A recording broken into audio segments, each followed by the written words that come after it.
too little, too late. Well, they've still got 3 minutes. Who knows? Jay Norton across the face of goal. It's gone in. Newcastle have snatched the draw. We have to win. We know what we have to do. Easier said than done when your opponent's a Melbourne Victory. Runaway premiers and undefeated away from home this season. A team that's looking to avoid a winless 3-game run into the finals. Well, proud citizens of this sports-mad city are here in their tens of thousands to support their team.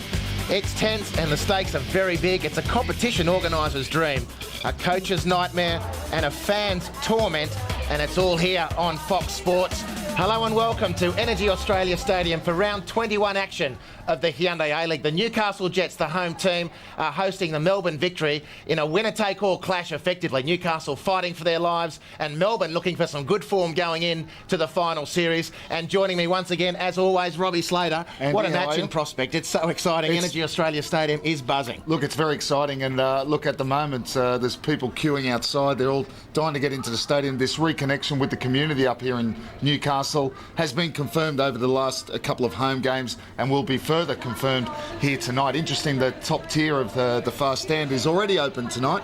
When they broke the record against Sydney, it was closed and they had to open it up. But the football, well, as you said, Andy, the stakes could not be higher. A win for Newcastle, they will know that they will be in the 4. A draw, they might be. We'll look at that a little bit later. But it's certainly exciting stuff, and I'm sure the Queensland team, the Sydney team will be watching this, glued to the television, as will be Adelaide. It's compulsive viewing here on Fox Sports. 15,000 tickets pre-sold before we went on air. We're told there's no seats left. It's standing room only. And the way the competition table lines up, it's no wonder. one. A couple for me and Simon Hill up in the commentary. I'm sure there's those two. They're always reserved. Well, Melbourne Victory, the runaway leaders, 15 points clear, an incredible goal difference. Adelaide United, of course, they're assured of a spot. We just don't know where in the final 4. And then positions 3, 4 and 5. Sydney, Queensland and Newcastle in a fight to the death. Robbie Slater, just incredible the way this competition has remained so close, notwithstanding Melbourne's runaway lead and New Zealand at the bottom. It has, and look, to go into the final round and have those 4 positions still up for grabs. Adelaide, of course, are certain to be in the 4 at the end of the weekend. They just don't know where they may be situated. Of course, it's in their hands as well on Sunday. They'll have everything will have been played before them, and they know a win will set them up in second place, maybe even a draw. But there's a lot of football, a lot of tension, and a lot of hearts in the mouth stuff, I think, before we get to there. Well, this is indeed a key game at Energy Australia Stadium tonight. So much of this round depends on how Newcastle go. There's a plethora of permutations. Let's have a quick look now at how Newcastle can shape up I'll for let this you season. go through this. Well, they're on 5th place, obviously, on 27 points. A win and they're guaranteed the top 4. A draw and they'll be biting their nails and needing Sydney to beat Queensland tomorrow, and a loss rules them out of finals football.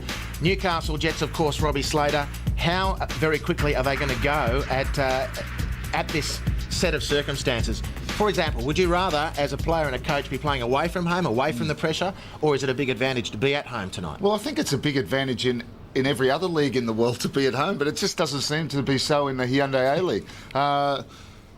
Teams have struggled at home, and Melbourne Victory are one of those teams. I mean, they haven't won for a long time at the Telstra Dome, and you see their massive crowds. Queensland, we know about their poor form. Newcastle hasn't been quite that bad since Gary Van Egmond took over, but certainly you would want, in what is virtually a finals game before the finals, you want to be at home in front of what it's going to be a massive crowd urging you on.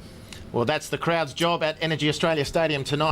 Newcastle hosted Melbourne and lost 2-0. It proved to be the death knell for Nick Theodorakopoulos. Here it is, round 21, and Melbourne Victory again. Will it be the death knell this time? Not for the coach, but for the season for Newcastle Jets. We'll be back after this quick break to look at Newcastle's chances.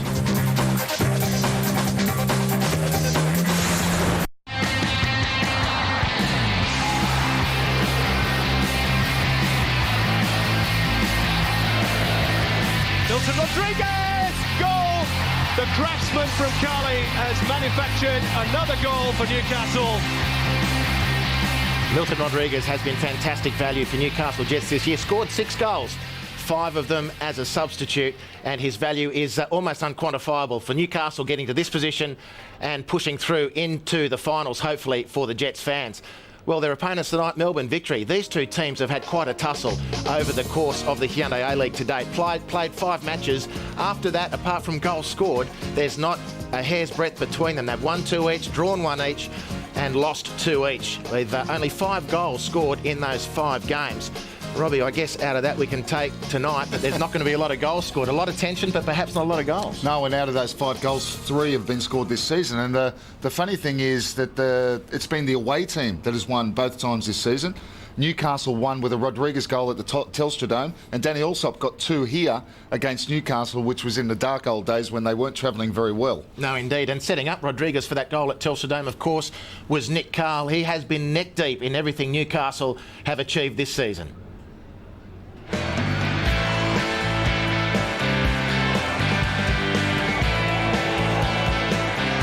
Works it onto the left boot. That's as close as it gets. Nicky Carl, 2-0 Jets.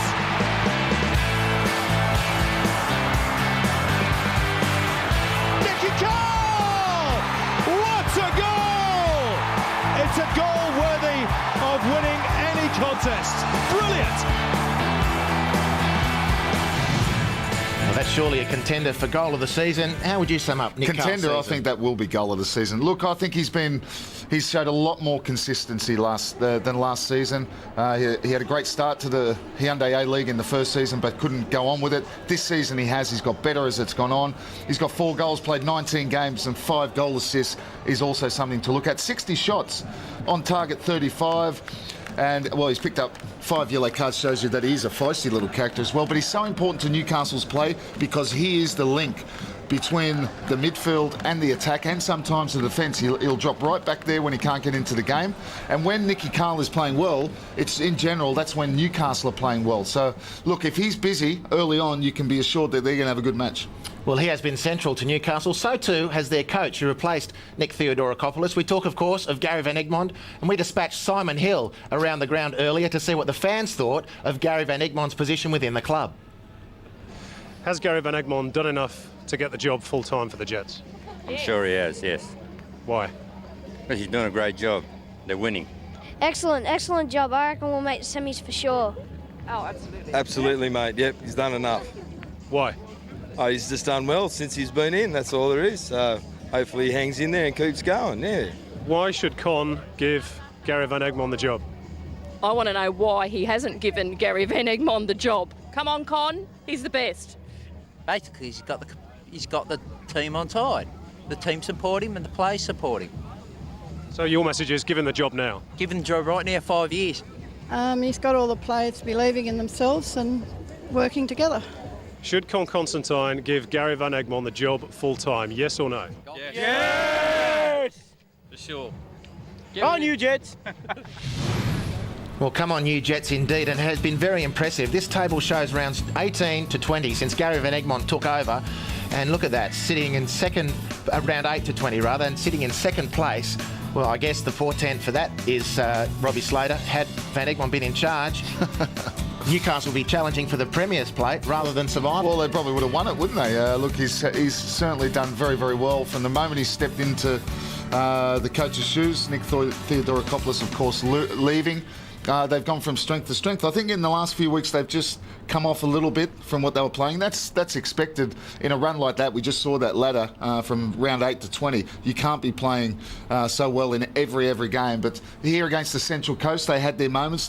They ground out a result, which is a comment that not a lot of people like around the country, but I think it was important for Newcastle to do that. They kept a clean sheet. Last week, I think Gary Van Egmond would have been disappointed with the first half, but still very, very happy at the way they finished the game. They were still alive, 91st minute, to get 2 goals back and draw 3 else. Shows a lot of character. A lot of character indeed. They've won 4 of the 6 games at home under Van Egmond. Don't they need one tonight? Well, let's hear from the man himself now, coach of the Jets, Gary Van Egmond. Well, Gary, you've been involved in some big games as a player. How does this compare tonight? Yeah, look, this is a massive game for us this year. Defining moment in our season, so we need to get the 3 points and push on into the top 4. Is there a slight concern that after their recent indifferent form, Melbourne could come out and really play tonight? Oh, very much so. They've got fantastic players all over the park, and I know Ernie Merrick has been a little bit scathing of them just recently. So I'm expecting them to play a very, very up tempo and a very, very aggressive game tonight. I believe they're looking at using this as a finals experience for the upcoming final series. So we're expecting a very tough game. Just finally, Gary, there's been a bit of a clamour in the media this week for you to get the job permanently. Has it been easy to put all that to the back of your mind? Yeah, no. Look, I've been in dialogue with George Lielio, the CEO, for the last 3 or 4 weeks, and he's basically assuring me that I do have the job for next year. So the main thing that I have to concentrate on is today and making sure we get a result. Good luck, Gary. Thanks very much, Simon. Well, there you go. There you go. The man who the fans want looks like he's got the job. Here's the team, his pick for tonight, and 3 changes from last week's lineup. Paul Ocon, club captain, very interestingly comes in for Andrew Durante. He's on yellow card trouble, and there's a lot of tactics behind that as well. Stu Michalek returns from the Olympic training camp and suspension last week. He replaces Paul Kohler, and Vaughan Coveny, in what could be tipped as a surprise, comes in for Milton Rodriguez, and Steve Eagleton makes a starting berth in the 11 tonight. We thought, Robbie, that he was going to be out with a serious knee injury, but he looks to have recovered from that. Do I dare? I think I'll fancy a 2-2. I've already said a draw, and I'll go for 2-2. Well, the fans are amassed. This is Newcastle's last throw of the dice. Their fate is in their own nail-bitten hands. The tension has turned to electricity, and it's all live and exclusive here on Fox Sports. Kickoff is right after this break, when you'll join match commentators Simon Hill and Robbie Slater.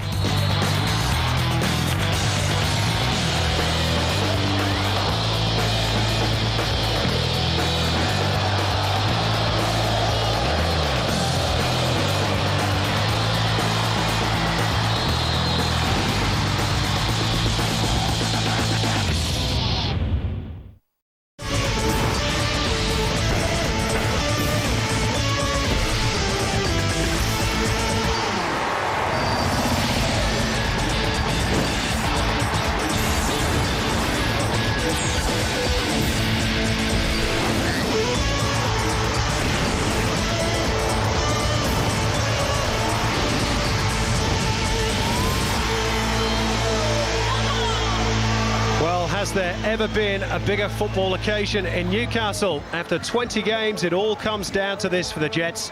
Beat the Premiers Melbourne, and a place in the playoffs is guaranteed. A draw would leave them watching and waiting. Defeat would spell the end. It's a nervy night for another massive crowd. Can they be the Jets' 12th man as Newcastle take on Melbourne for a place in the finals? Well, the late Bill Shankly once said football wasn't a matter of life and death, that it was much more important than that. He was speaking euphemistically, of course, but that's the way it will feel for these supporters. Perhaps not the Melbourne fans, they've already won the Premier's Plate, of course. And it's a meeting of the 2 best footballing sides in the country, and don't think this is a run in the park for the victory either. They, of course, want to get back to winning ways ahead of the finals.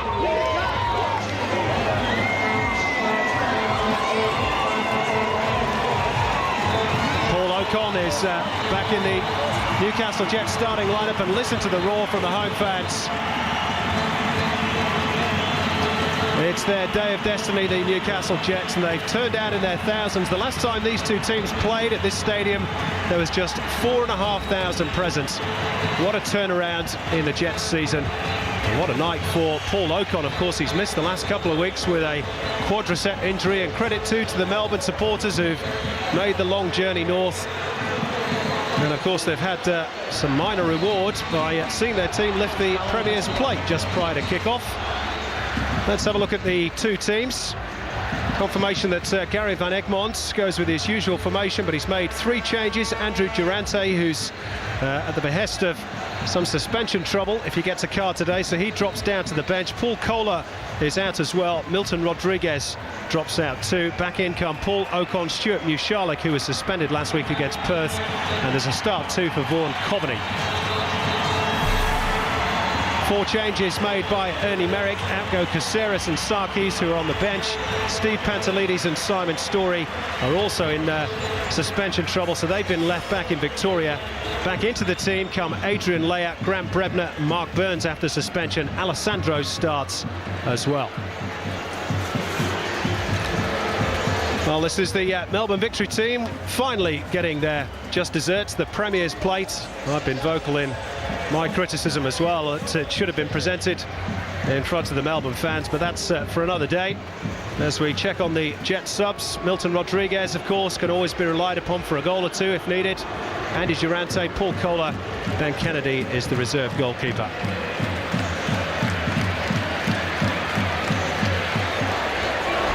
The Melbourne Victory replacements: Christian Sarkis, Adrian Caceres, Eugene Galekovic, the reserve goalkeeper, and Lee Broxton, who's made quite an impact in the last couple of weeks as the two coaches share a friendly handshake.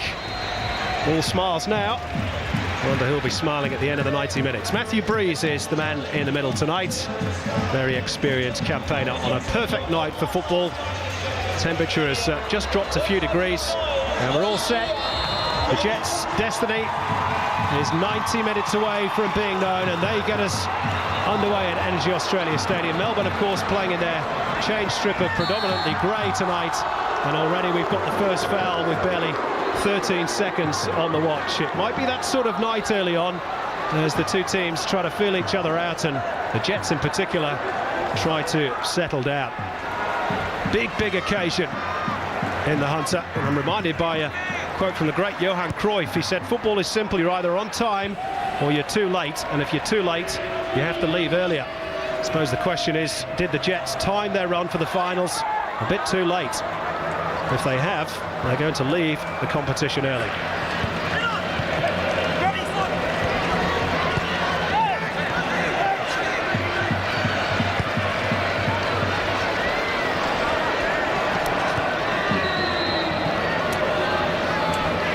Now this is Kevin Muscat, the Melbourne captain.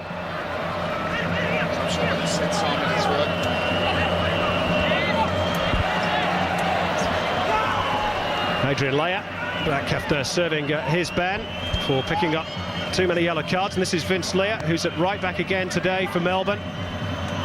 Played there in pre-season and started there last weekend. Cut out by Bridge, big cheer from the home faithful. Coveny goes to ground, and it's a foul by Mark Burns.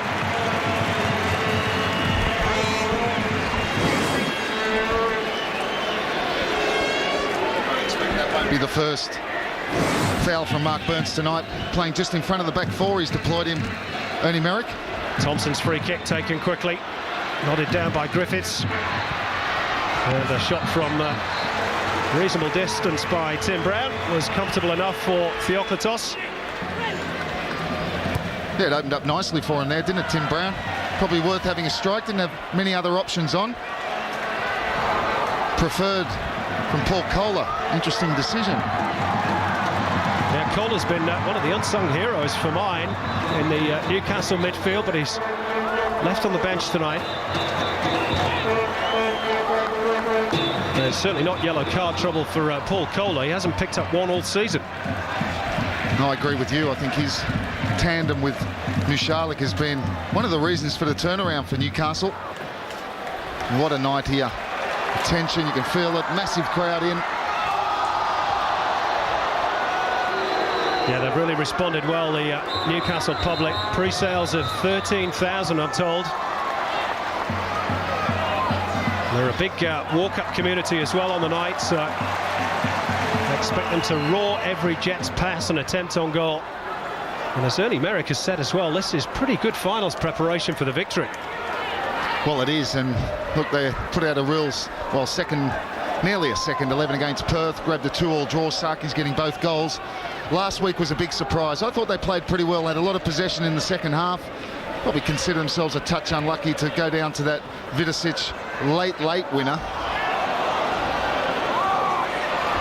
Well, it's very keenly competitive in the midfield. Nicky Carl takes over. Now Eagleton, real fans' favourites at Energy Australia. Showing he too has good technique. It's not just the Nicky Carls, and Milton Rodriguez is at Newcastle. They can all play.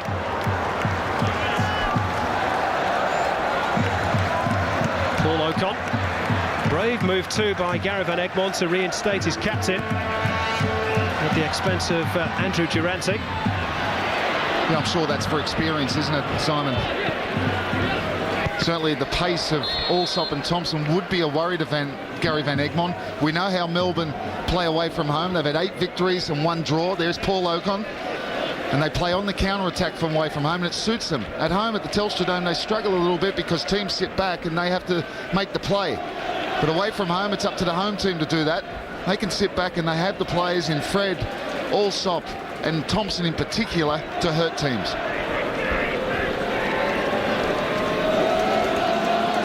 Well, there's Fred.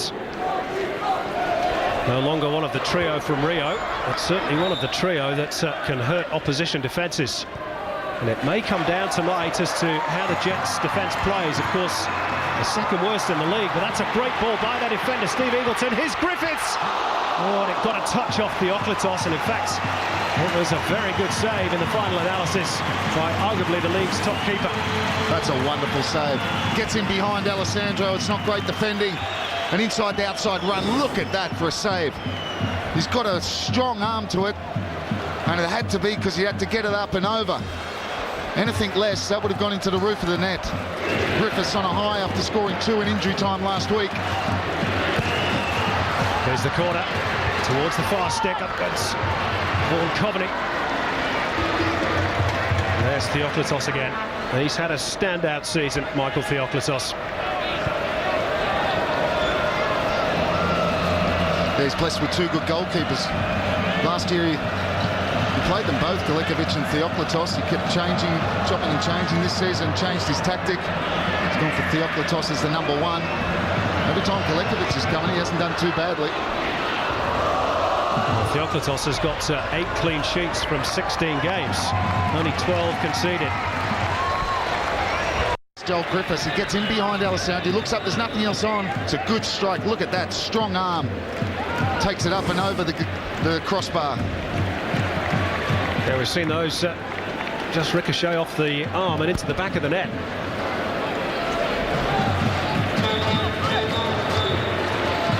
Jets putting on a bit of pressure here. Theoklitos thought about coming, didn't get there, but that's a wonderful stop again by the number 1. Well, he's been called into action a couple of times in the opening 7 minutes, and he's been equal to the task so far. Yeah, it's a good header, and the thing here, Tim Brown attacks the ball. That's the key.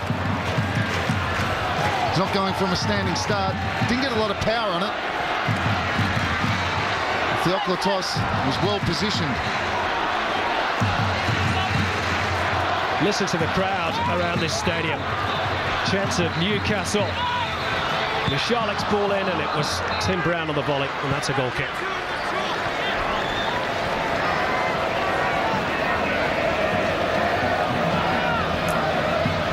Tim Brown, who's scored once this season against Sydney FC, of course, and look at this.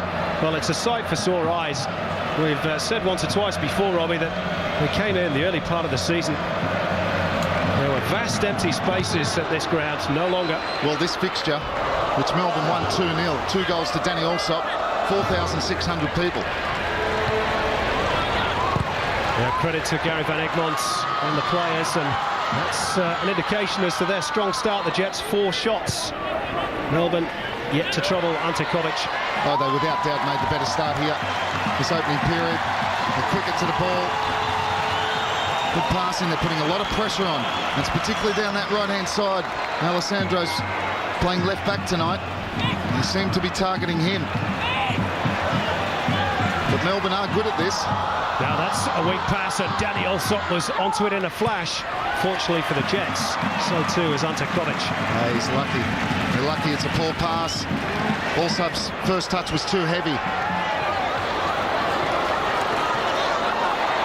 Well, we've got 2 footballs on the pitch at the moment. Nobody's noticed. Muscat continues. Well, the Picasso of the perceptive pass didn't quite pick out Vince Liam.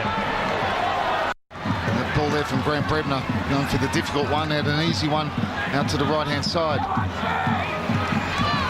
Archie Thompson. Nippy and dangerous little player, and Eagleton gets the challenge in front of his adoring fans. The squadron supporters, Bay 2 of the East, and they've got a flag that says Eagleton's Army, and this is why. Yeah, he's very quick. Shows his speed there, catching up to Archie Thompson. Archie Thompson I thought was fantastic against Queensland last week. Very unlucky to be on the losing side. For me, the outstanding player on the pitch. Melbourne's first corner. Concentration the key for the Jets on such an important night. They dare not concede to the minor premiers. And Coveny, he flattened it a bit. It's only partially clear. Back into the zone by Leia. And it's a nervy moment for the Jets, and eventually they escape. Yeah, Coveny coming, look, talking to himself. Once he makes that decision to come, he's got to take it all. You know, he's lucky that really there was no Melbourne player there. Well, he was outstanding, wasn't he, in the last home game here against the Central Coast as Fred is caught offside.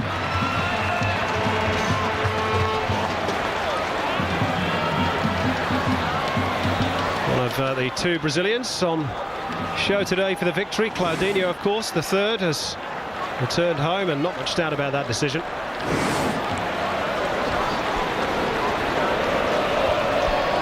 Great impact he's had on the league. So much so that there's talk of checking his passport, and whether he may just be available for the Socceroos once he serves his eligibility criteria.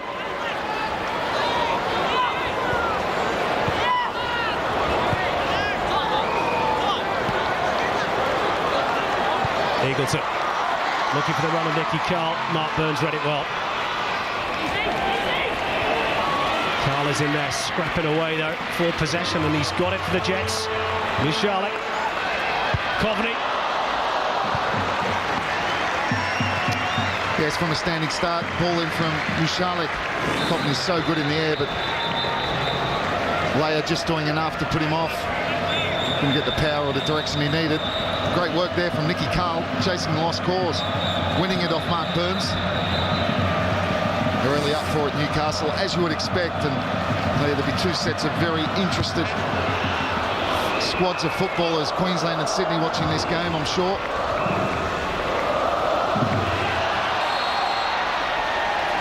Going for a Melbourne win, I would suppose. I would suggest you're right.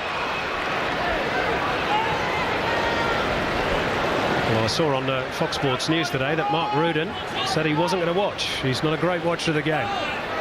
Still, I'm sure he'll be having his fingers crossed for Ernie Merrick's team.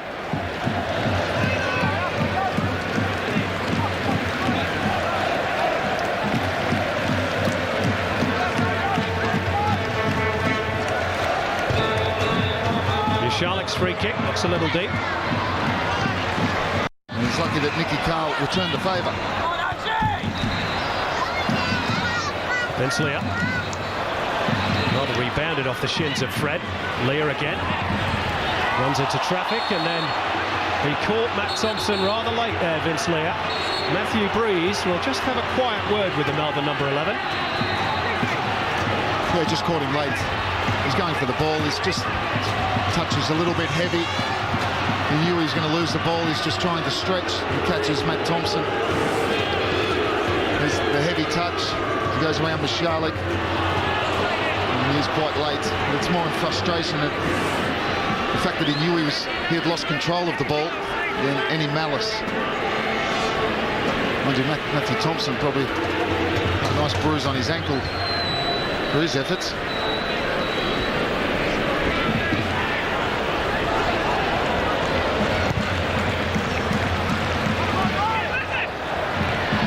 On by Griffiths, only just escaped Coveny, and well, Adrian Leia was waiting and waiting for Theoklitos to arrive, and eventually, fortunately for him, he did. Yeah, it's a shaky start. You just get a little bit mixed up. Who's going to take the ball? Adrian Leia waiting for Theoklitos, who hesitated. Luckily, he was able to smother the danger. It just seemed uneasy, Melbourne, at the moment. Bridge. Determined to win the ball for the Jets.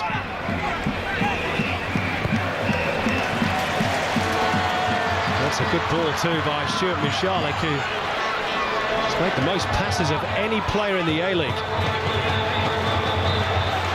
773 prior to tonight's game, in case you're interested. That's another one for the tally. Here's Matt Thompson in space. Thompson drives one in. and it's just a metre or so wide of the post. Oh, his second touch, or his first touch, just took him backwards to create the angle. His second touch, rather, here's his first one, and he takes another one and sees going backwards. It's very hard to swivel and hit that one. Scored from a similar position against Adelaide United. An absolute cracker.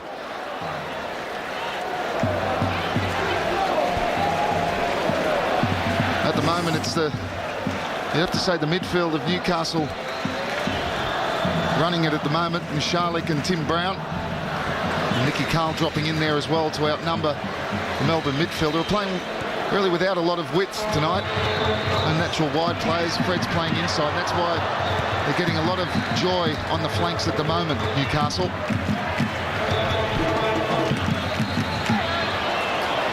They're very mobile, the Jets midfield. Not that they're not when Paul Kohler is in there as well, we should say. This is Muscat. There we go, case proven. That was Tim Brown with the interception.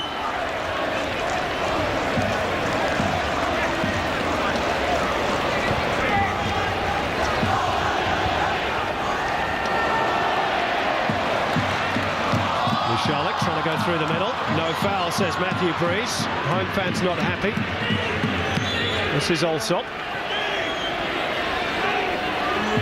Faced by Matt Thompson. And Thompson does a superb job for the Jets, and he's still struggling a wee bit from that earlier challenge from Vince Lear, I think. That's great defending. Quite possibly the reconversion of the season. From a right-sided midfielder winger to left full-back. And Michalek's down in the midfield, took a knock. He was dispossessed. It was the wrong time and the wrong place to be dribbling when he was dispossessed here by Fred, firstly, and then Kevin Muscat with the tackle. And the counter-attack didn't really eventuate to anything. Well, I think he fell awkwardly, Stuart Michalek. Looks as though it's the shoulder that's giving him problems. Rather similar, I suppose, to Norm Sokolovsky. I just wonder whether there's a dislocation there or something, because it didn't seem to be too much contact from Muscat, that's for sure. No, there's no contact. That's the way he falls. Falls awkwardly on the shoulder. You see, grabs it straight away. It's a fair tackle. I think he'd be all right. He's a tough cookie, is Stuart Michalek. Nobody will want it more than him today. Local boy, of course.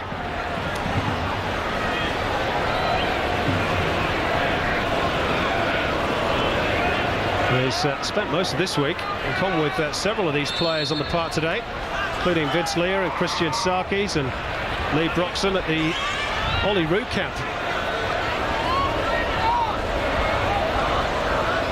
Under the new technical director, Rob Barn. I can tell you that the Melbourne coach, Ernie Merrick in particular, feels his players might have been better off staying with their club. They've been worked very hard this week. I'm sure Terry Butcher would think exactly the same thing, as two of his got injured there. Ruben Zankovic and Jacob Timpano, who was ruled out of tomorrow's game against Queensland, and Zankovic is a question mark. You have to wonder, really, the sense in it before such a big round, importance of these games.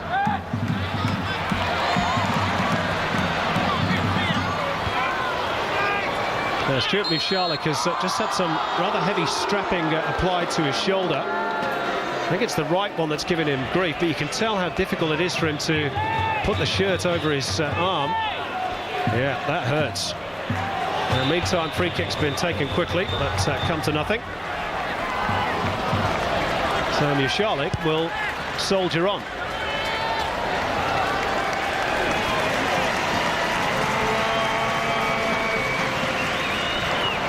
Well, the Jets shading things at the moment in terms of time in Melbourne's half.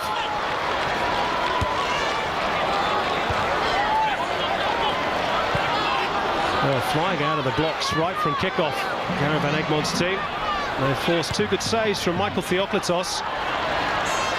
Maybe just the odd side or two that Melbourne are settling down a bit. Here comes Thompson, though. Bridge. Well, it was a dangerous one. Griffiths couldn't quite get there, and Theoklitos didn't know whether to stick or twist. Decent ball, come back on his right foot, Mark Bridge, again using the flanks well. Great run from Joel Griffiths towards the near post. He got across Vargas. Watch his run, there he goes. Oh, another maybe metre. Would have got his head onto that. He's in good nick at the moment, is Joel Griffiths. 4 goals in his last 7 games, after just 1 all season prior to that. Really come good in front of goal. That was Paul Ocon's header. Well, a few in the air has Ocon. This time he drops off Archie Thompson, who finds Fred as we pass the midway point of the first half. Thompson's ball in. Rebner only found Brown. Leah's header. Alessandro was a bit all over the shot there, and it breaks for Griffiths. And credit to the Brazilian defender. He stuck his boot out to deflect the cross. Now Jade North. Charlotte's touch.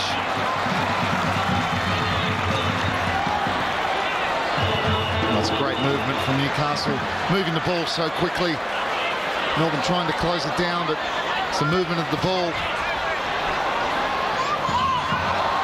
Yeah, they do play some great stuff at times, don't they, the Jets? Although Griffiths is pulled up for the foul. They're a glorious team to watch when they're on their game. Well, they look to be on it tonight. This opening period. He's a little bit lucky. Maybe just a little shove in the bow. I don't think there's much in that, to be honest.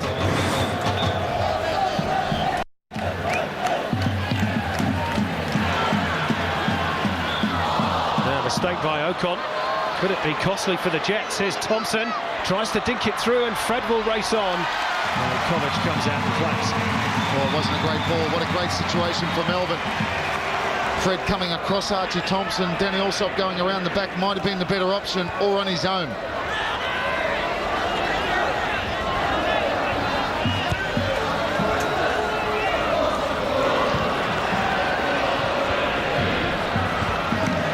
Muscat trying to find Fred. Now Tim Brown. Almost held up by Allsop, but not quite.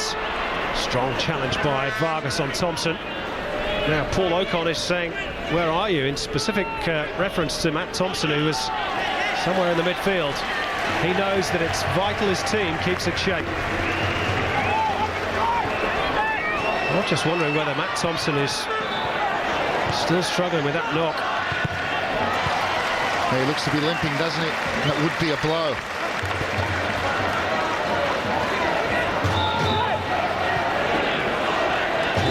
Great touch there from Fred. Touch by Muscat was a little bit heavy. Eagleton trying to use his pace down the right. Oh, good recovery by Kevin Muscat, though. There you see the man's character. Made a mistake. He's straight away back and recuperates the ball. And no wonder you can see the younger players coming through in Melbourne. Whatever you say about Kevin Muscat, great person he would be to be around for those young players. So much experience at international level and club level. Eagleton. Ball in towards Coveny, it's a good one. Coveny's first touch again a bit too much.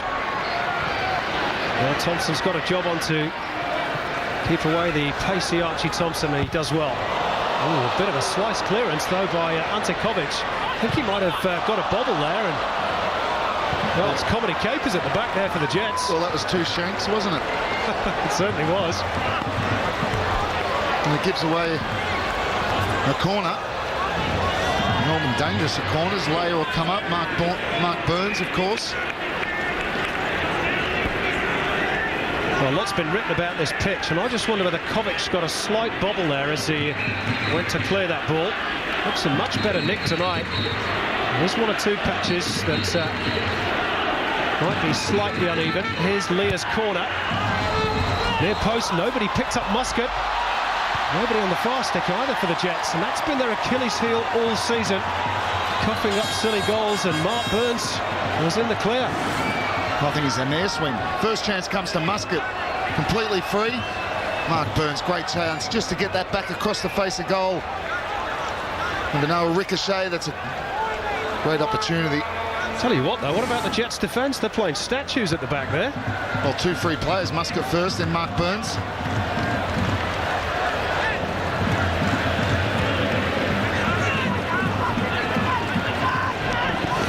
Only the Knights have conceded more this season than the Newcastle Jets. We know they're great going forward. The question is, against a Melbourne team that has scored at least twice on every away trip this season, can they keep the visitors out?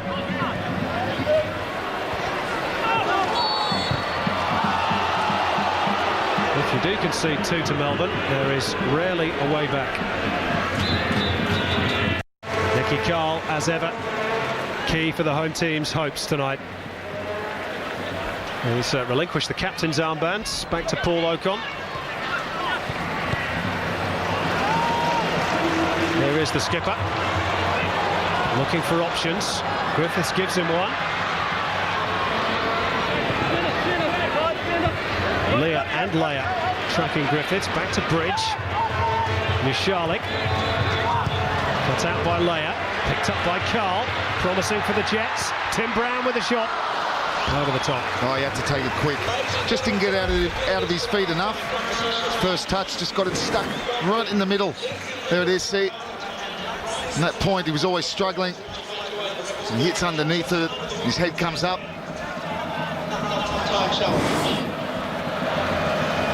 Tim Brown, the New Zealand international.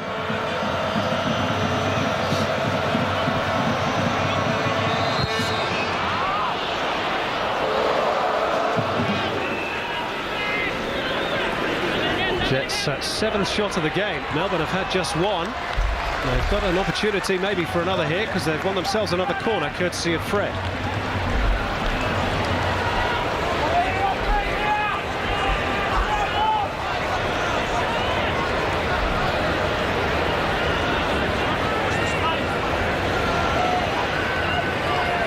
A whole cluster of bodies around Ante Kovic, and just a bit of a hush around Energy Australia Stadium.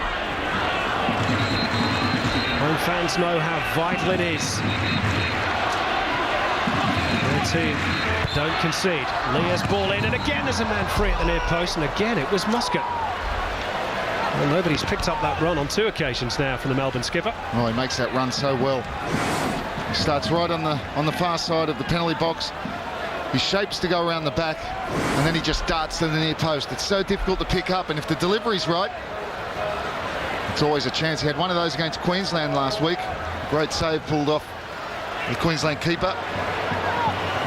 Galapi, who's not there anymore after a 5-star showing at the Telstra Dome last week. You only gave him 5 stars, did you? 5.5 for my book. 5 out of 5. He was sensational. Here's Alessandro, who's been sensational at times. For all the flips and tricks, there are occasional passes like that which frustrate.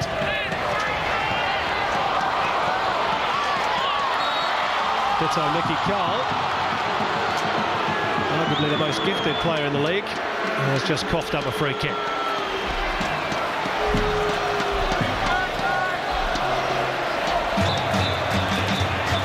Incidentally, Newcastle's crowds will pass the 100,000 mark tonight. It means they'll finish the regular home and away series with an average of over 10,000, which is a real credit not just to Gary Van Egmond and the players, but to the staff as well, who've done a great job in really getting the local populace behind this club. Muscat's free kick, meantime, goal kick. Yeah, well done, Vaughan Coveny, just doing enough to put off Leia. And the average crowd at the moment stands at about 10,500. Have to wait to see how many's here, but it could just go past the 11,000 with this crowd. Vaughan Coveny doing his defensive duty. Needs to do some work at the other end, though, to improve his stats for the season. He hasn't scored since the 27th of October, which is a heck of a long run for a man of his calibre.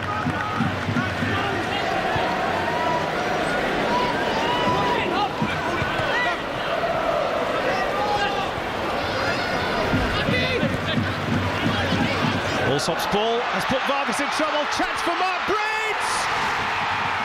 Mark Bridge for Newcastle! 10 minutes to go before the break, and has Mark Bridge built a platform to put the Jets in the playoffs? Well, it's a terrible mistake from Roddy Vargas. Haven't seen many of those this season. From there, Mark Bridge doing what any good striker does, following the ball. Just in case, there he goes, Vargas hesitates, misjudges the ball, keeps his head, and it's a cool and calm finish from Mark Bridge. There's the ball back from Danny Alsop. Vargas should deal with it. Lets it run across his body. Little tug on the shirt. Bridge just passes it into the back of the net. Didn't need any power. That's the goal they wanted here on the Hunter. Oh, and I tell you what, I bet there's a few nerves in Queensland and Sydney at the moment. That's really put the cat among the pigeons. Yeah, Muscat trying a shot from about 50 metres, and Ante Kovic, well, was scrambling back. That would have been an amazing moment. Well, would have been one of, if not the goal of the season. He's hit it perfectly.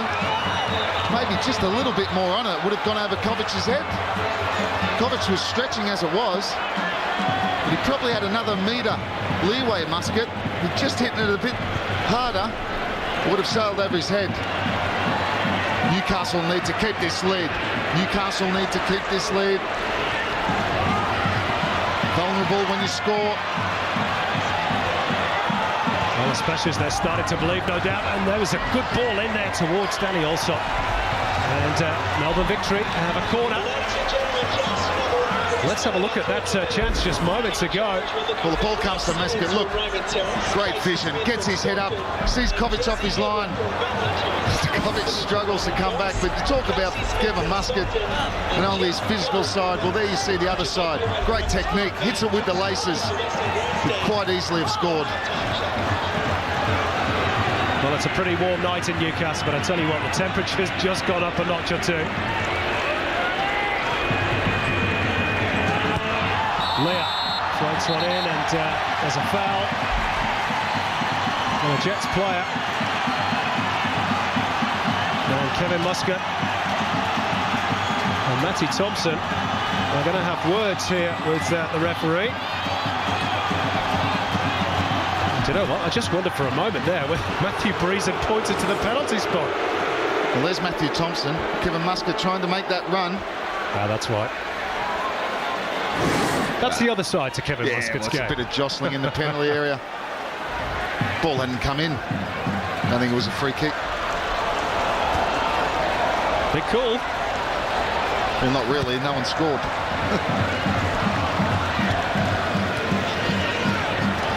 Well, you'd have to say in the shape of the game, Melbourne had certainly calmed Newcastle somewhat, but overall, Jets are well worth their goal. Not often you've seen Roddy Vargas make a mistake, certainly not this season. Every time the Jets get in Melbourne territory now, you can hear the roar of the fans. And that's good work by Adrian Leah and a foul by Griffiths. Melbourne want to get on with things. They'll be stung by that goal, make no mistake about that. Of course, what Victory don't want is to go to the final series on the back of 3 games without a win, which is what Adelaide did last season. We know what happened to Adelaide in the finals.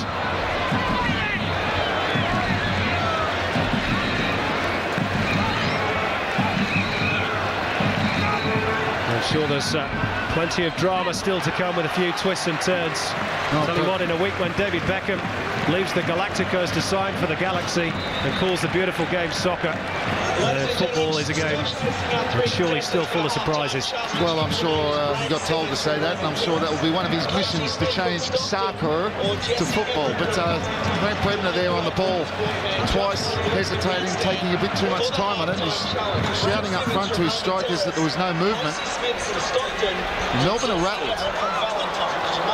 Haven't moved the ball with the required pace to move Newcastle about.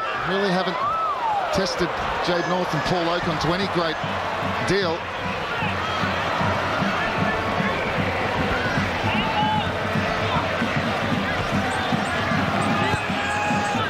Griffiths finding Brown. Time to measure the pass. It was Matt Thompson who got up there from left back, and Muscat is trying to play his way out of trouble eventually. Theoklitos clears. And good use of the body by Danny Allsop, but then the return pass from Allsop, or from Thompson rather, towards Allsop, just went astray. Yeah, Thompson expecting Allsop to go on the outside. He actually, as he shielded the ball past O'Connor, he ran on the inside channel.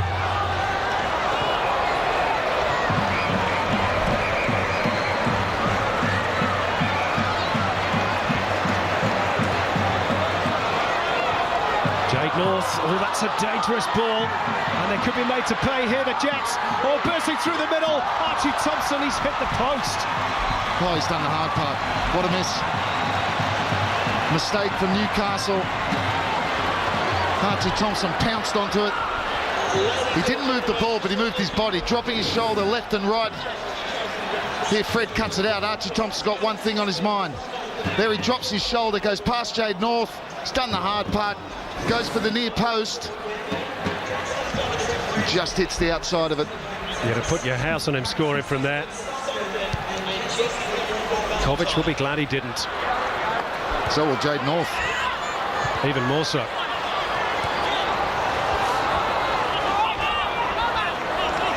Well, they've had their moments, Melbourne, haven't they?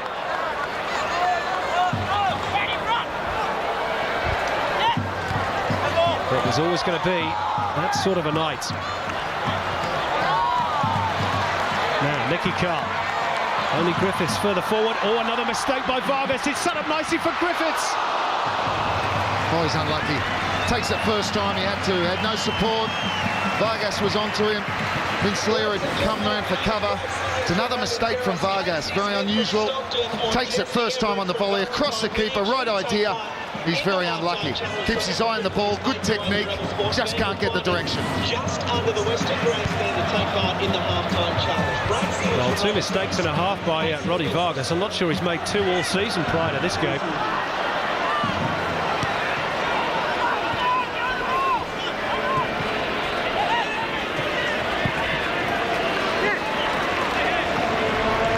No, but this is a great test for Melbourne as well. Finals football. They'll be playing away next week as well. It's a perfect test in front of a massive Newcastle crowd. Of course, the difference is there's going to be something much bigger on it for them next week. No matter what you say, that in your preparation, mentally, it's not the same when you know you're safe. I know there's been a big debate in Melbourne this week about the so-called tapering of training. Lenny Merrick has gone pretty easy on his charges this week. Those who are with the Olyroos accept it. He believes that's the best way to prepare them for the finals.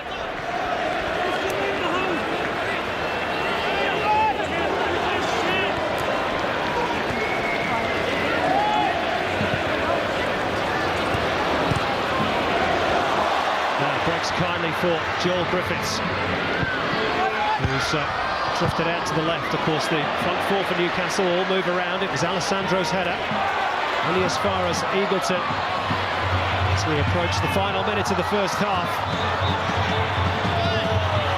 Eagleton has got in ahead of his man. Well, that's a late challenge by Brown, and that may well be a yellow card. Confirmation from Matthew Bruce. Tim Brown just coming in late. Danny Allsop too quick. Big shout from Gary Van Egmond for him over Paul Kohler. He's done pretty well in his first half.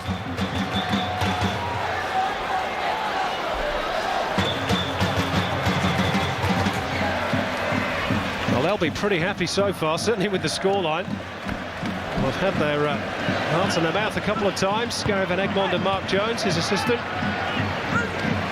Muscat's audacious attempt from the halfway line, and Archie Thompson's effort, which clipped the post. But overall, they've been decent value for their lead, the Jets. And they take it to the interval. Here's Archie Thompson. Runs into traffic in the shape of Brown, who again doesn't hold back in the challenge. Just 1 minute of injury time confirmed by the fourth official. This is Muscat. Brebner. Foul by Thompson. Jets fans thought he made a meal of it. And Gary Van Egmont's off the bench. Joel Griffiths saying it's a foul. More importantly, concentrate on the free kick. Get back, pick up, organise the defence. Don't want to concede at this time. It's a very nice dive. It's a grosso. That's what I'm calling it these days, Simon. 8.5 in my book. Ooh. Muscat's ball in. Oh, and again, nobody picked up the run. Mark Burns, how many chances has he had in the first half? Got to hit the target from there. Great ball in. Hit it flat. He's completely unmarked. He gets too much on it. You just need to glance this towards the far post. Must hit the target. Work the keeper. Make him save it at least. I do fancy, though, that the Jets' defensive frailties, if they continue in the second period, may still cost them. But so far, so good in the hunter for the Newcastle Jets. Mark Bridge with the goal after 36 minutes following a mistake by Rodrigo Vargas. Matt Thompson and Stuart Michalika carrying knocks as well. But it's a good night to be a Jets fans at the interval, because the home team are halfway to a place in the finals. They lead the Premiers by a goal to nil.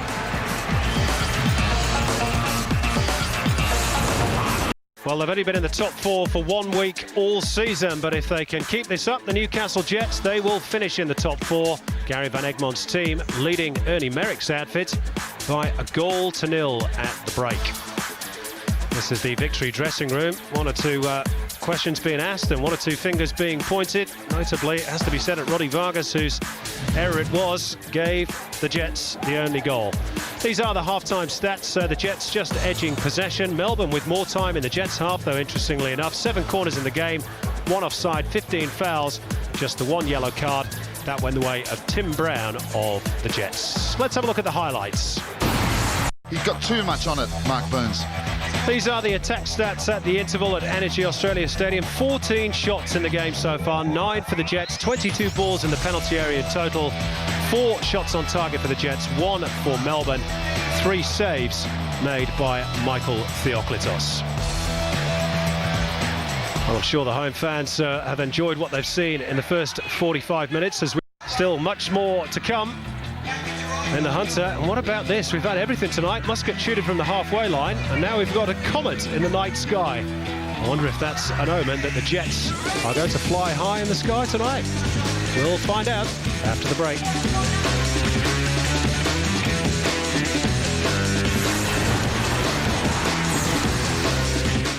The Newcastle Jets fairy tale about to come true. Bottom of the ladder after 7 rounds.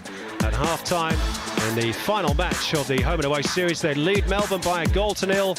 They have to stand firm at the back, and they have conceded 10 goals in the last 4 games, Newcastle. So they'll need to be strong in this second period, and they'll need their fans behind them. And of course, they're here in great numbers. A fact that I'm sure will please the Jets coach, Gary Van Egmont, who's now talking to Andy Harper. Well, Gary Van Egmont, you've got the goal you need and so far the 3 points you need. Does it change your approach in the second half? No, look, if we go into our shell and we stop playing, I think that's when we'll encourage them on, and they're too good a team for us just to try and soak up that pressure with the likes of Thompson and Allsop. So we need to make sure that we're still play. We need to make sure that we're pressing, and the first line of defence is our front 3, and we have to make sure that the person on the ball has plenty of options. You picked a team that had a couple of veterans, Vaughan Coveny and Paul Okon, haven't played a lot of football in recent weeks. What's the alternative with them? Are you going to keep them on for the duration of the second half? Well, Paul Okon's directing traffic there at the back, and he's doing extremely well, linking up with the midfield. Cobbs will probably give me another 15, 20 minutes, and then we'll look to get Milton Rodriguez on. Nervous on the bench, Gaz? Yeah, look, it's terrible as a coach because you can't do anything. I mean, you're just sitting there. I mean, it's the players' day. So, yeah, look, it's fantastic that we've got such a magnificent crowd here, and it's such an important game. And, look, I'm just enjoying the situation. Well, thank you for your time. Thank you, Andrew. Here, here, Gary. We're all enjoying it. Well, I'm sure they enjoyed Mark Bridges' goal after 36 minutes, his 7th of the campaign. He only played 3 matches last season. He's really come on as a player this term. And he's one of the linchpins in an attacking sense for Gary Van Egmond. And how crucial will that goal be, I wonder? Could it be the one that takes Jets into the four? Well, there's only been, in the 5 times they've played, only 5 goals. 3 of those have come this season, so goals have been a scarcity in these matches. Well, one would be enough for the Jets if they can keep out Melbourne at the other end, of course, which is easier said than done. Melbourne undefeated on the road all season. In fact, they've only drawn 1 of their 9 games. They've won their other 8, and they've scored twice, or at least twice, on every road trip. So it's still a big task in concentration for Gary Van Egmond and his team. They look pretty much fired up for it at the start of the second period. Let's do Melbourne. Adrian Leia is penalised. He can smile about it.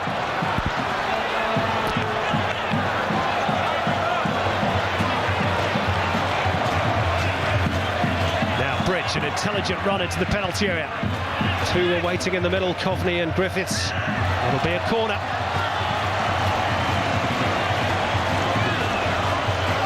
And a good positive start to the second period for the Newcastle Jets. Michael Theoklitos has conceded only his 13th goal of the campaign. Here's the corner, and Brown attacked it. And again, it's behind. And it came off a Melbourne player last. Another corner. There's the ball come in. He's done well again, hasn't he, Tim Brown? It's his second chance. That time he didn't get a connection, but it was a great run, attacking the ball.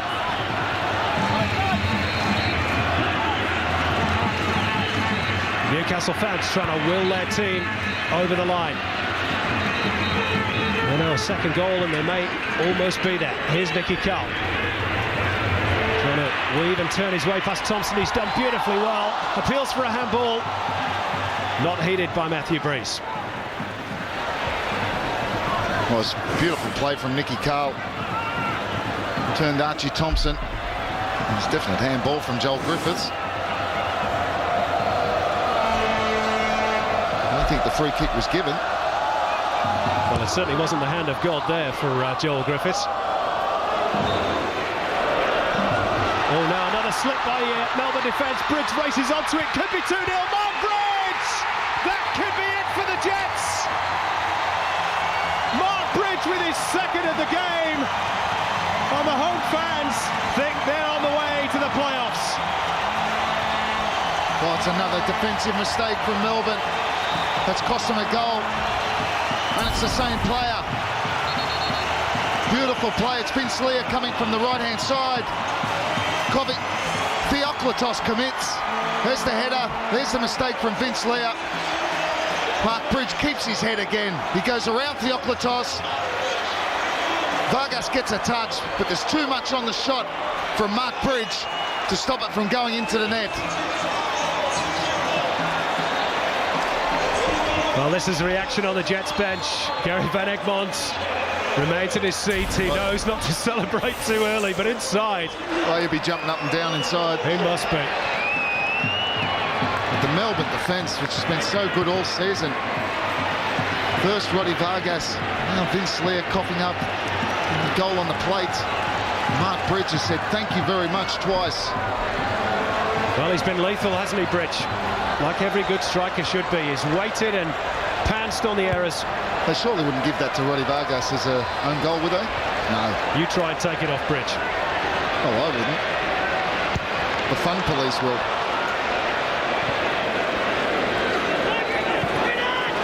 Well, we've certainly given it to him. Oh, it's just opportunity again, isn't it, Mark Bridge? Twice he's followed the ball, hoping for a mistake. Twice he's been served. Now Joel Griffiths has gone down with an injury. I can tell you that Gary Van Egmond on the sideline is incensed with that challenge. The fourth official has had to placate him. Griffiths back up on his feet rather gingerly. This was the moment. Well, I'm not sure there was too much in that. Maybe just got caught accidentally, I think, by Muscat.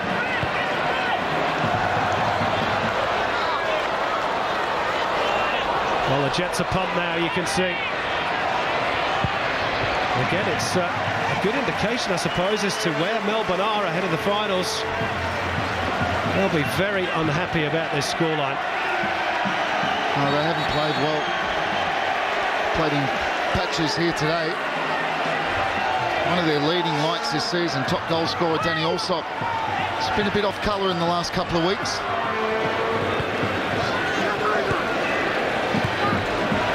Fantastic season.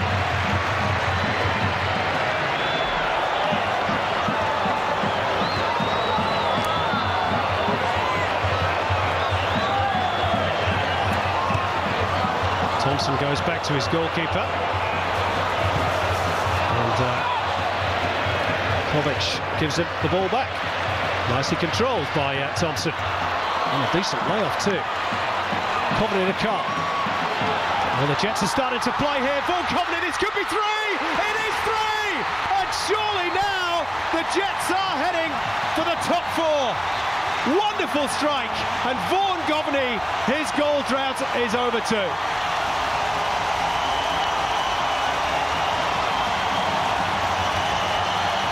Well, it's just got a lot worse for Melbourne. Could quite simply be game over. Far too easy. Nicky Carl comes in. It's another mistake from Vargas, you have to say it. Straight through the middle, far too easy. He finishes it well. Theoklitos was exposed again. Here he goes, just lifts it over the right foot for Vargas, but that's far too simple to be strong there, Roddy Vargas. Good place to even make a foul. Vaughan Coveny straight through the heart. Toe pokes at home. It's dream time for Newcastle. Well, I'm trying to remember the last time Melbourne victory on the wrong end of a thumping like this. Their pride has got to be stung. And I'll tell you, the other thing that we should mention is, of course, the goal difference, because let's assume the Jets will get the 3 points. That will take them to 30, level with Adelaide's. Their goal difference is now level. No, it's +1. Well, if Adelaide lose, Queensland-Sydney draw, Newcastle could finish second.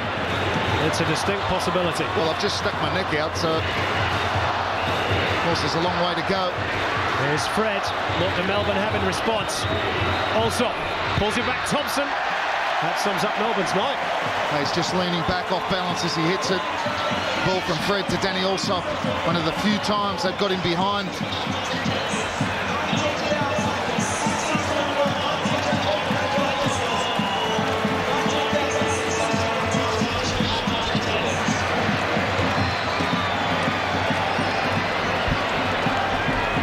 Incidentally, we've just had confirmation that Nicky Carl has picked up a yellow card for what we know not as yet.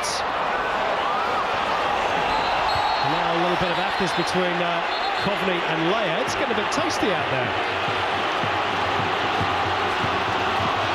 Well, it is, because the pride's hurt. Melbourne victory, the outstanding side of the season, on the end of a thumping here from Newcastle, pumped up to make sure they gain their finals berth. Here it is, it's a physical battle with Vaughan Coveny. Adrian Leia's not very happy. This is the reason Nicky Carl gets the yellow card. Well, really not that much in there. Just using the body. Well, it's given the Jets a free kick. That foul by Leia. Carl runs over it. Thompson can blast them, and he does. Came off the backside of Kevin Muscat, I think.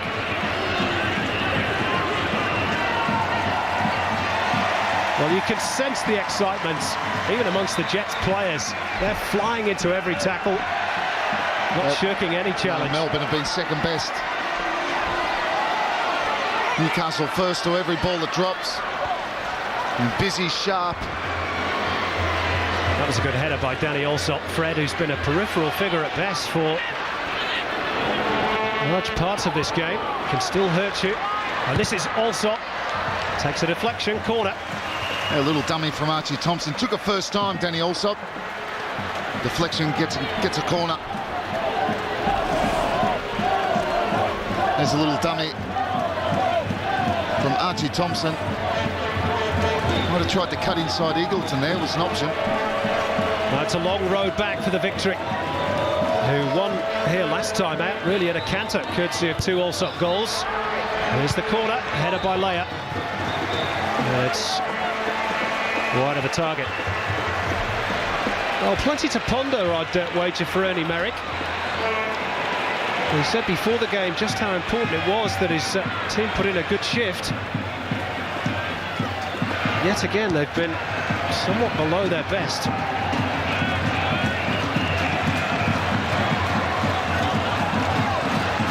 There's the second half possession stats. The Jets 56% to Melbourne's 44. And just as they did in the first half, they've really come out firing at the start of the second. And they've really blitzed Melbourne with those 2 early goals.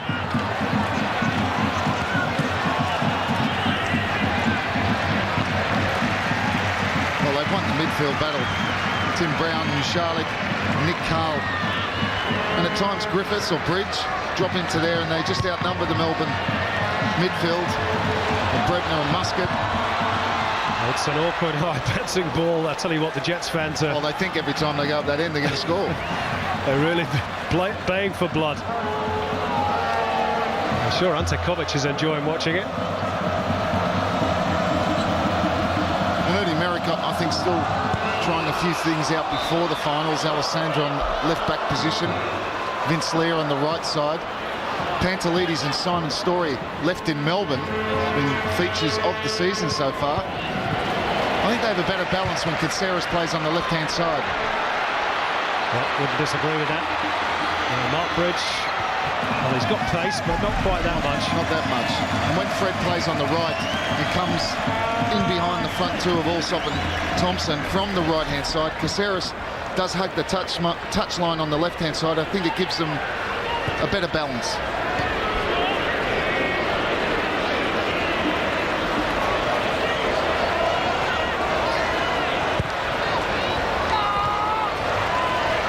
Alessandro trying to fend off Griffiths, who again is in foul trouble. Free kick taken quickly. It's a good one too. Archie Thompson, good tackle by Jade North. Watch the ball all the way.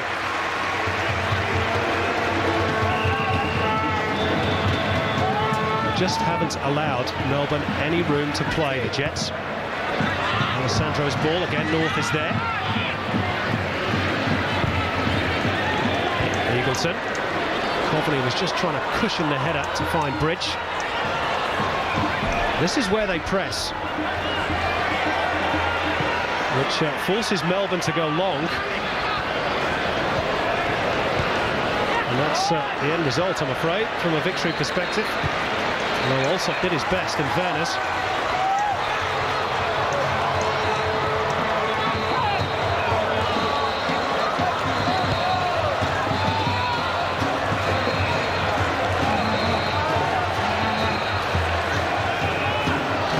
Is starting to warm up the substitutes, and in fact young Lee Broxham has just taken off his tracksuit top. I think his arrival is imminent.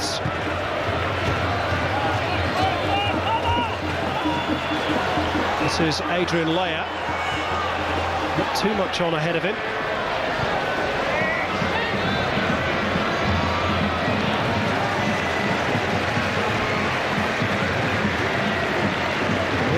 Lee Broxham, one of those who's been in the Olympic camp this week, and he's had rave reviews for his previous 2 substitute appearances. Ladies and gentlemen, the first change of the night for the Melbourne Victory. And it's Alessandro around to make way. Not really made too much of an impression tonight, Alessandro. No, difficult context for him away from home. I think he's much better going forward than defending. I think that's been shown. And Broxham just having a nice moment with Nicky Carl. Nicky Carl obviously in a very good mood as he sides 3-0 up.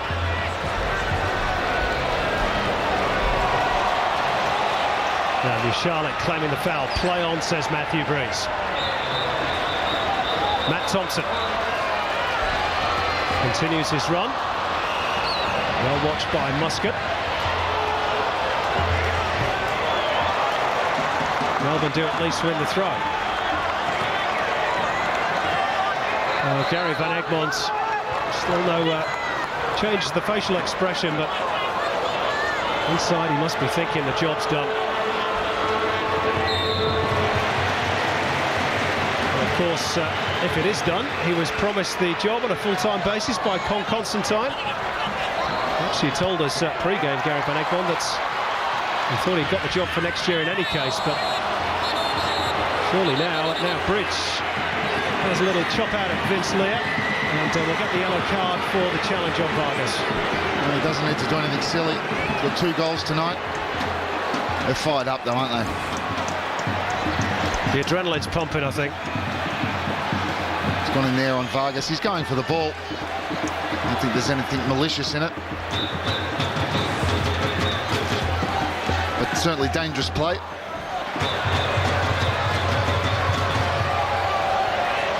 Well, of course, if it stays like this, there'll be some turnaround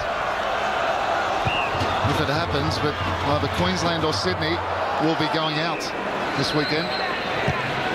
Sets it up for Suncorp tomorrow night. Doesn't it just? That's going to be a massive game. Another attendance record set to be broken, incidentally, at Suncorp Stadium.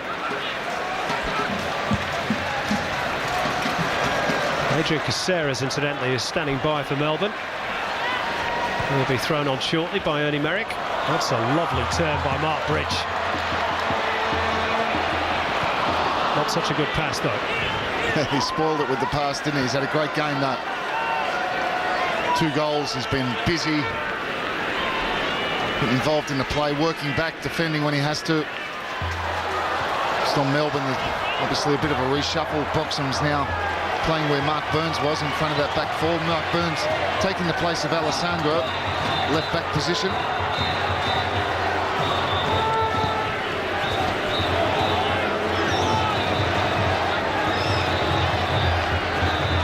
Jets fully in control.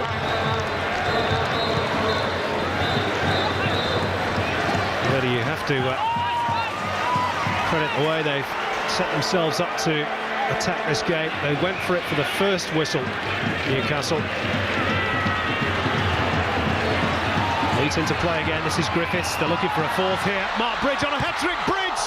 Oh, and only denied by Theoklitos's outstretched legs. That's a great save. Wonderful vision from Joel Griffiths. Little interchange of passing with Vaughan Coveny. The ball got to Joel Griffiths. Gets his head up. He sees the run of Mark Bridge. He pulls off Vince Leah. And a great save from Theoklitos. Adrian Caceres is going to come on for Vince Leah for Melbourne. They're at fault for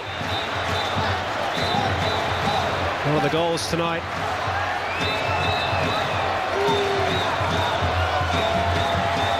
It's maybe just a change of shape, but Adrian Caceres is telling his teammates, here's the corner meantime, and that's a comfortable claim by Theoklitos. Chance for a rare Melbourne counter. Archie Thompson goes flying, foul by Tim Brown. Oh, Matthew Breeze must have thought about it. Yeah, because he's on a yellow, Tim Brown. Oh, he's taken him out. He's on a yellow card. He's stopped it. Oh, it's a definite counter-attack. Archie Thompson, and here's Milton Rodriguez. He was the hero against Sydney 2 weeks ago. 3 weeks ago now, isn't it? I'll tell you what, Vaughan Coveny's one of the heroes tonight. Well, you did say he hadn't scored for a while. He must have heard you. Has now. And as for Milton Rodriguez, well, this noise tells you everything you need to know. They simply love him here. Milton Godriguez. That's what the banner says.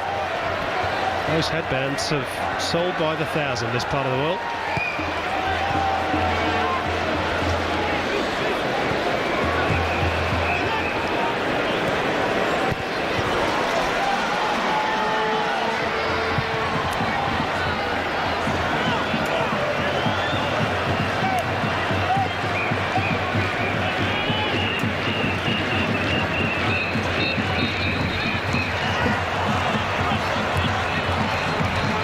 is Fred.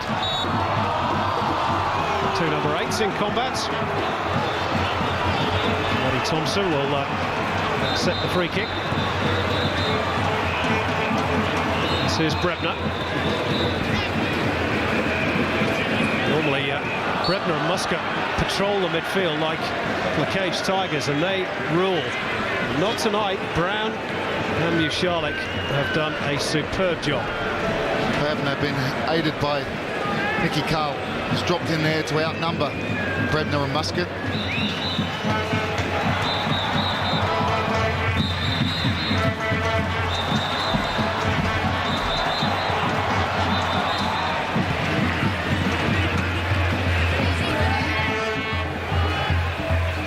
This is Grant Brebner.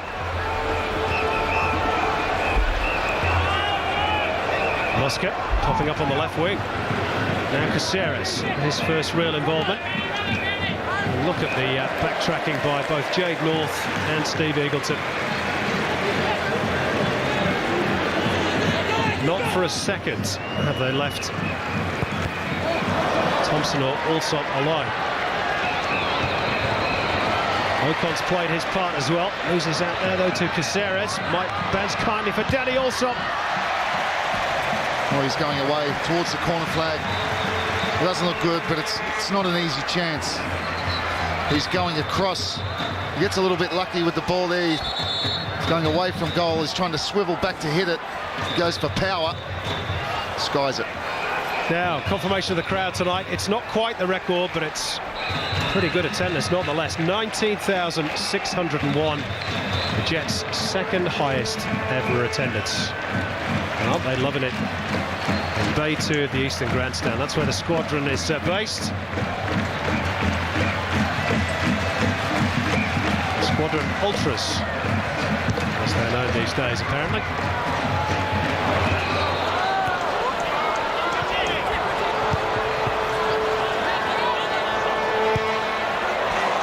That's a gorgeous ball from Matt Thompson. Griffiths does well to chase it down, keeps it in play. Support arriving in the middle. Partially cut out by Burns. This is Tim Brown.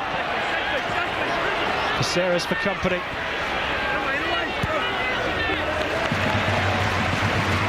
Yeah, well, they might get stretched even more now, Melbourne. They've gone with 3 at the back now, of course. Vince Leah going off.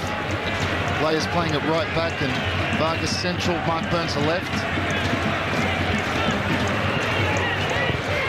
Eagleton swings it across. Mark Bridge peels off his man and gives chase. Fred's there first.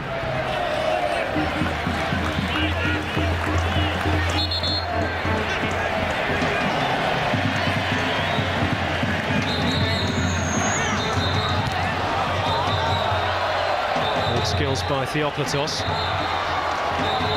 Now Brebner, Fred.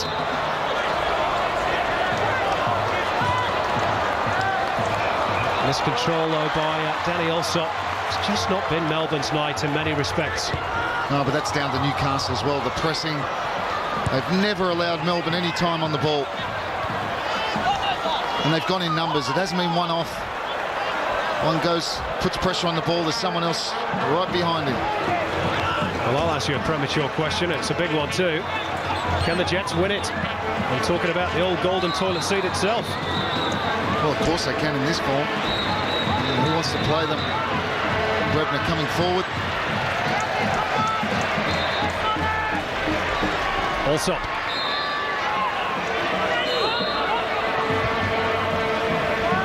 Broxham. Little dummy. Now Burns. Fred. Everybody behind the ball though for Newcastle. Maybe they could still fashion something, Melbourne. Muscat. Broxham. And Fred tries a little trick, and it's one too many for Melbourne. No, well defended, wasn't it? Of course, if Newcastle are going to win it, they'll have to do it the hard way. Now here's Bridge, who probably desperately wants a hat-trick. Tees it up instead for Milton Rodriguez. Appeals for a handball there, and I'll tell you what, they might have had a shout against Mark Burns. I'm not sure it was intentional. Well, that's the key, isn't it? I don't think it was intentional. He slips, and I think there's definite contact. Mark Bridge coming inside, tries to feed Rodriguez a little bit behind him. Then they have numbers, Melbourne. The hand comes down, and was a clear handball. You'd have to say that the 3-0 scoreline might have aided Mark Burns there. But just going back to you talking about can Newcastle win it, saying they have to do it the hard way, of course. They can't host, well, so they can't host the grand final. We've talked about the goal difference. If they finish second, oof, they have a massive psychological advantage over Melbourne after this. Of course, the last game they beat Melbourne at the Telstra Dome as well. A lot more football to be played before that happens. Yeah, and Adelaide United, of course, and possibly Sydney FC, even Queensland, would finish second. Oh, and again, it's a nervy backhand from Vargas. Just about gets away with it. Very uncharacteristic performance defensively from Melbourne.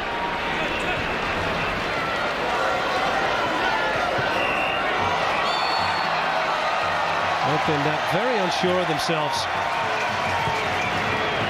That's a very sweetly struck free kick from Nicky Carl to pick out Thompson. Now Milton Rodriguez, first touch a bit heavy.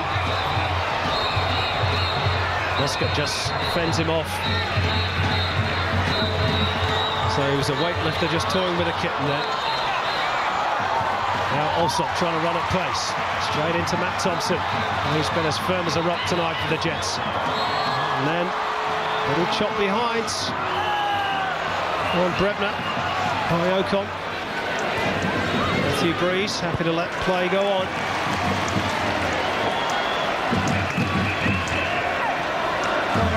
Oh, it's been a pulsating encounter. You have to say, whilst Melbourne have been under par, they've played their part too. Especially in the first half, they had a couple of decent chances, and you just wonder, had Archie Thompson scored that goal when he clipped the post, how different this game might have looked. And not only that, they've gifted goals to Newcastle. You have to say all 3 goals, defensive mistakes.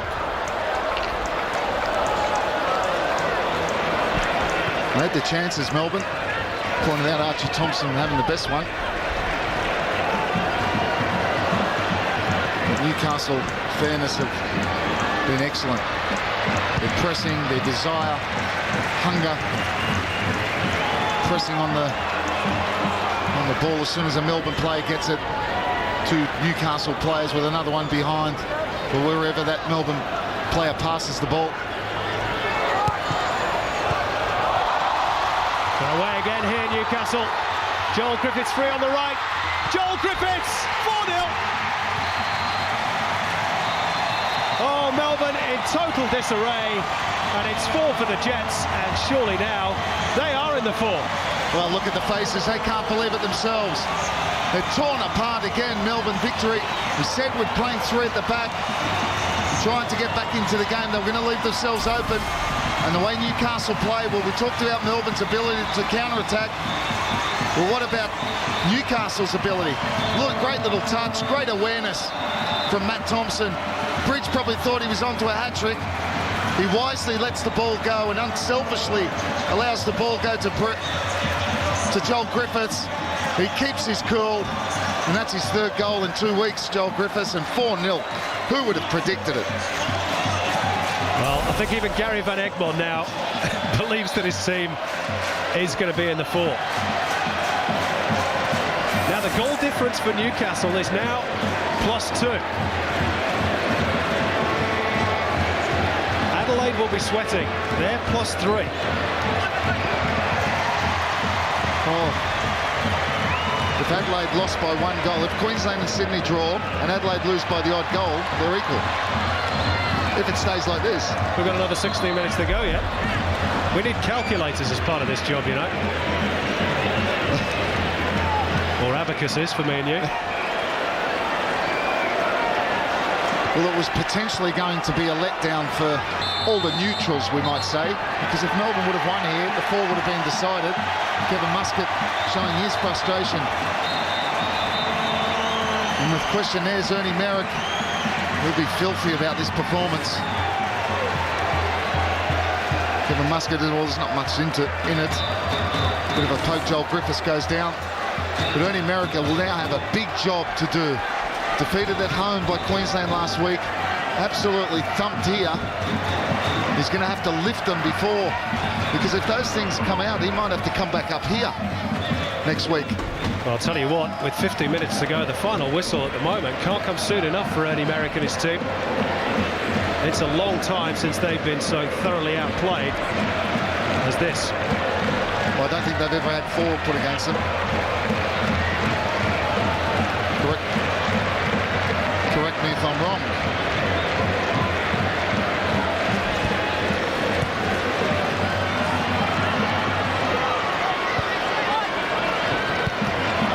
Nicky Carl started to showboat now. The Jets are enjoying this. It's humiliating for the minor premiers. They're used to dishing out the beatings, not taking them. Yeah, they've lost their shape, Melbourne. Thompson floats another gorgeous pass out towards Joel Griffiths. Now Nicky Carl. Ole, shout the crowd. What about that pass from Matty Thompson? He's been excellent tonight as well. There's a nutmeg. Kevin Muscat on Rodriguez. Melbourne need to keep their shape. They don't need to concede anymore.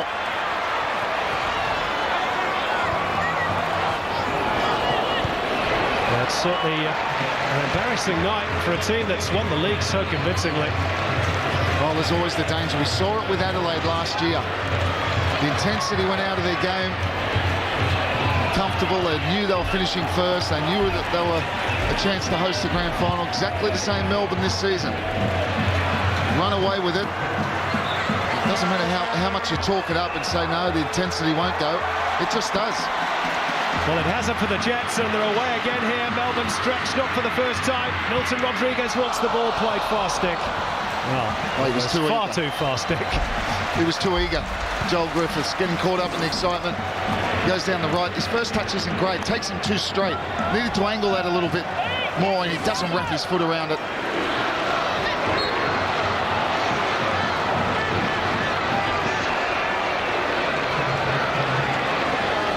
And they're absolutely shell-shocked. You can tell the body language of the Melbourne players. Unsurprisingly, they've been absolutely flattened, Ernie Merrick's team. Well, I thought the last 3 games, Newcastle had come off a little bit from what they were doing 4 or 5 weeks ago. The victory here against the Central Coast. They had their chances, the Coast, but he has been emphatic. Muscat's free kick as Melbourne seek consolation. Caceres. Watch behind, well, not quite, in fact, by Antikovic, who's had a very quiet second half. Thompson's ball in. Eludes Brebner. That was a decent ball in from Thompson. No one attacking it with any real conviction. Now another change made by Gary Van Egmond, and Joel Griffiths has contributed hugely. Rounded off, of course, with the 4th goal. And he's going to be replaced for the final few minutes by Paul Kohler.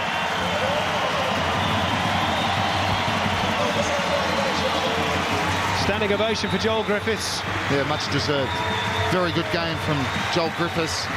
They love his all-action style up here in Newcastle. Capped it off with a goal set up beautifully by Matthew Thompson.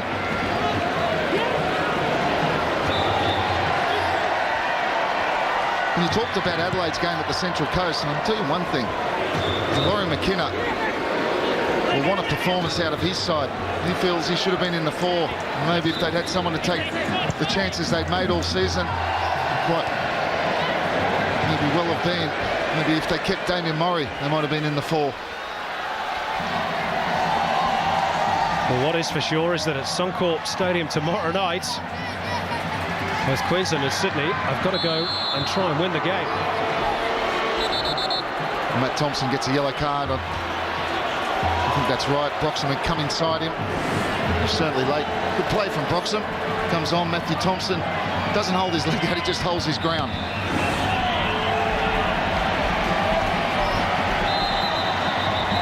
His third of the campaign. Sorry, Robbie. I just think the Melbourne Victory fans sitting at home watching this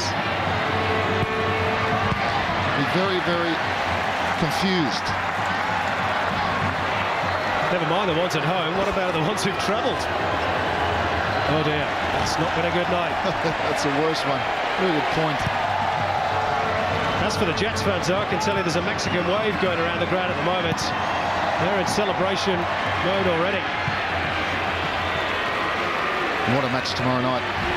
This sets it up for Suncorp, where one of those teams will be eliminated, Queensland or Sydney. And if you haven't got your tickets up there in Queensland to get along to Suncorp, I suggest you do.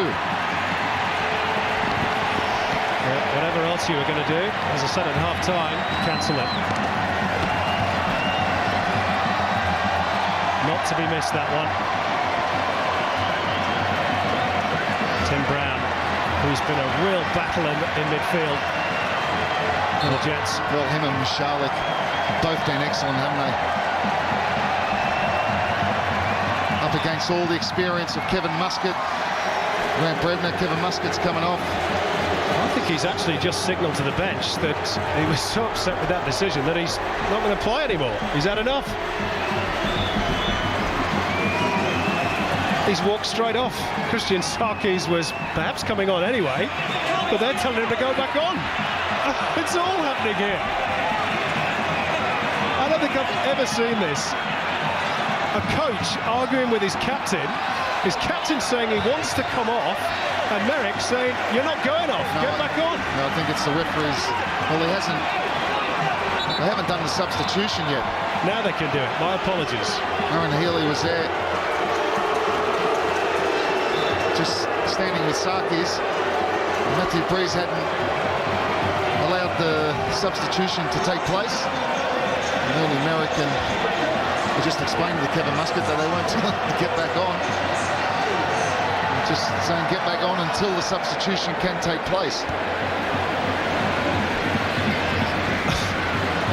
Well, it's going to be an interesting week in training in Melbourne. Caceres ball in, all free header, virtually for the first time in the second half for Archie Thompson. Straight at the goalkeeper.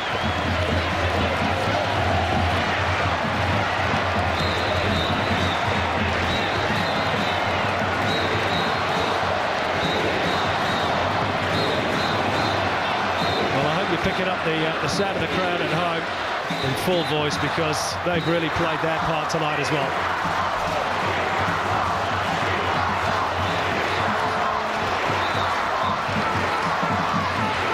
There were times in the early part of the season, Robbie, when we came here and we weren't sure whether this was a football town. I think that site proves it is.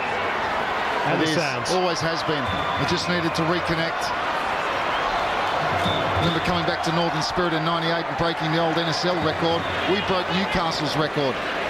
So there's been a history of good crowds and support for the team up here. If you connect with the community here, they'll come and support you, and that's what's happened. They haven't quite broken a crowd record tonight, but they have broken Melbourne hearts. Maybe either Sydney or Queensland's too into the bargain.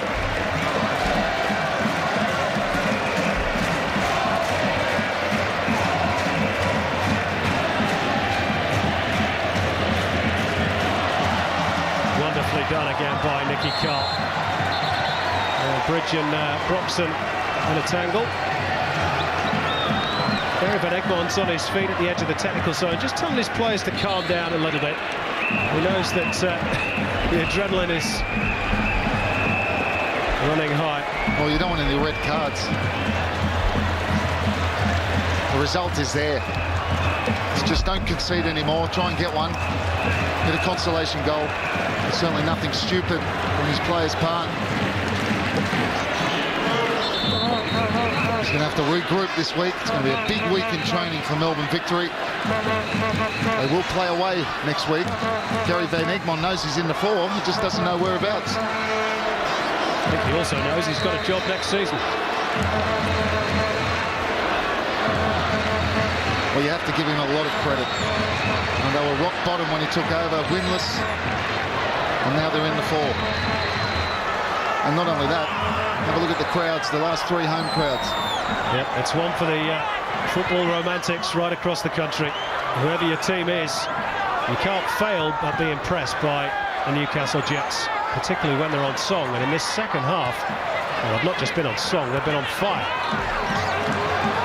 Apart from that pass, of course.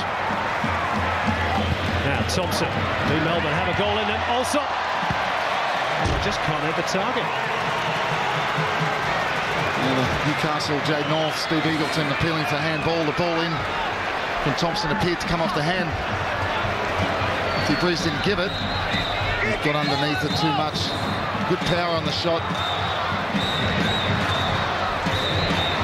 There's a bit of arguing going on out there between each other. It's frustration, that's all it is. Happens all the time in all sides. They need this game to be over. They need to regroup, focus, rediscover what made them, what set them apart from everyone else. And I think that was the formation they were playing before the 2 weeks ago.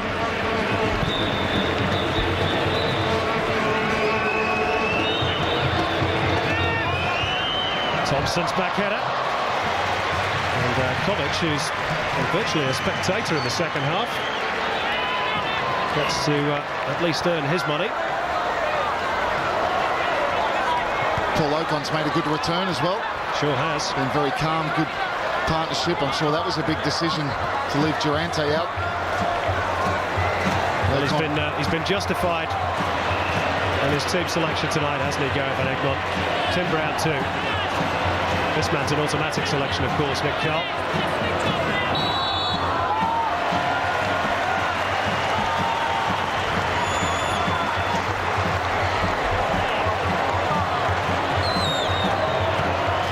Well, there's heroes right across the park, wherever you look, in a gold jersey tonight. Of course, they made the playoffs last year under previous coach Richard Money, but without quite the fanfare they're going to get tonight. Well, it's a fairy tale, isn't it? Coming from bottom to then qualify for the fall. It looked a hopeless situation when Gary Van Egmond took over.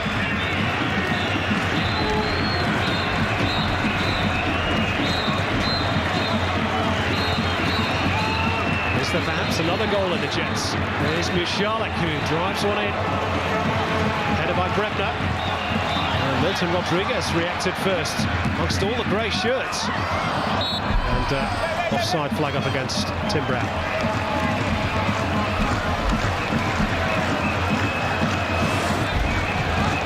Yeah, Tim Brown just ball watching there. I think he's allowed to on this one occasion.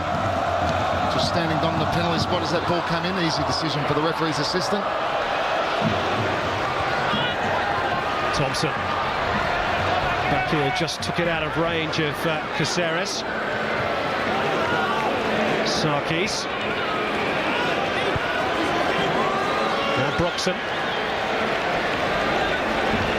Difficult game for the youngster to be thrown in as a late substitute, Lee Broxton. Now Caceres.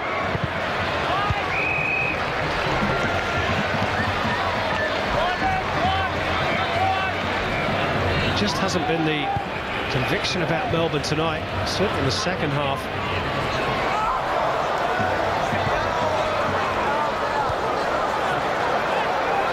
Now, once they conceded that second goal, it was all fairly predictable after that. Newcastle have been hungrier. And I guess that's pretty easy to explain. He's biting his nails. Long way to come.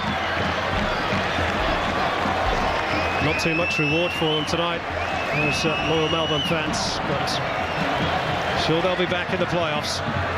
Oh, they'll regroup. There's too much quality. You don't have a season like they've had unless you are the best team in the league. They have been. There's a reason for that. They just need to rediscover that in the coming days. Great distribution from Coveny, and here come the Jets once again. Steve Eagleton popping up on the left-hand side. Well, we know he's got pace to burn. Unfortunately, his control let him down a bit there. They love him here.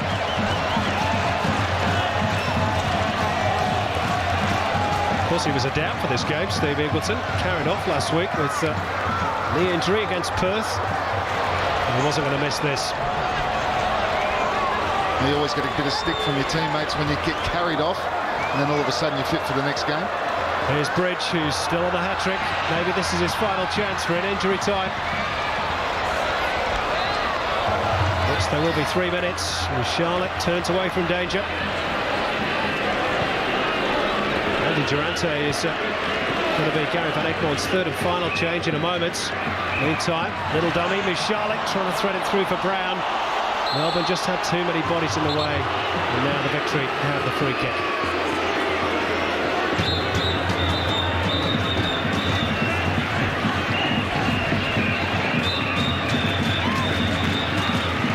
Well, 32 fouls in the game. It has been niggly at times. 4 yellow cards issued. Or 5, I should say, in total. It's going to be Paul Ocon, who will get the latest standing ovation from the home faithful. He's put in a good shift tonight as the former Australian captain. Still uncertainty as to whether he'll play on next year.